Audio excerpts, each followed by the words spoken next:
ತ್ರಿಮೂರ್ತಿಗಳು ಬಲಿದಾನ ದಿನವನ್ನ ಆಚರಿಸಲಾಯಿತು. ಈ ಸಂದರ್ಭದಲ್ಲಿ ಗ್ರಾಮದ ಪ್ರಮುಖ ಬೀದಿಗಳಲ್ಲಿ ಹುತಾತ್ಮರಾದ ವೀರಭದ್ರಯ್ಯ ಹಿರೇಮಠ ಹಾಗೂ ಮಾಡಿವಾಳ್ ತಿರುಕಪ್ಪನವರ ಅಮರ ಜ್ಯೋತಿಯನ್ನ ಕುಟುಂಬದೊಂದಿಗೆ ಸೇರಿ ಮೆರವಣಿಗೆಯನ್ನ ಮಾಡಲಾಯಿತು.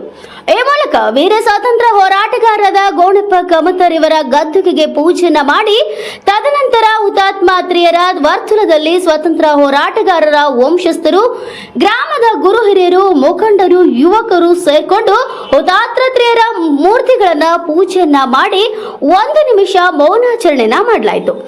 ಈ ಸಂದರ್ಭದಲ್ಲಿ ಮಾತನಾಡಿದ ಗ್ರಾಮದ ಯುವಕ ಮುಖಂಡರಾದ ಶರಣಬಸಪ್ಪ ಚನ್ನೂರ್ ಅವರು, ತ್ಯಾಗ ಮತ್ತು ಬಲಿದಾನಗಳಿಗೆ ಇಲ್ಲಿಯವರೆಗೂ ಯಾವುದೇ ಸರ್ಕಾರಗಳು ಸರಿಯಾದ ಗೌರವವನ್ನ ನೀಡೋದಿಲ್ಲ. ಸ್ವಾತಂತ್ರ್ಯ ಯೋಧರ ಕುಟುಂಬಗಳ ಶ್ರೇಯೋಭಿವೃದ್ಧಿಗೆ ಮುಂದಿನ ದಿನಗಳಲ್ಲಿ ನಾವೆಲ್ಲ ಸಂಘಟಿತರಾಗಿ ಅಭಿವೃದ್ಧಿಗೆ ಕಂಕಣ ಬದ್ಧರಾಗಿ ದುಡಿಯೋಣ ಅಂತ ಈ ಸಂದರ್ಭದಲ್ಲಿ ಎಲ್ಲರಿಗೂ ಕರೆಯನ್ನ ಕೊಟ್ಟರು. ಹಾಗೆ ಸ್ವಾತಂತ್ರ್ಯ ಯೋಧರ ತ್ಯಾಗ ಮತ್ತು ಬಲಿದಾನಗಳು ಮುಂದಿನ ಯುವ ಪೀಳಿಗೆಗೆ ಪ್ರೇರಣೆಯಾಗಲಿ ಅಂತ ಹೇಳ್ತಾ ಸ್ವಾತಂತ್ರ್ಯ ಯೋಧರ ಕಷ್ಟಗಳನ್ನ ಮೆಲುಕಾಗಿದ್ರು.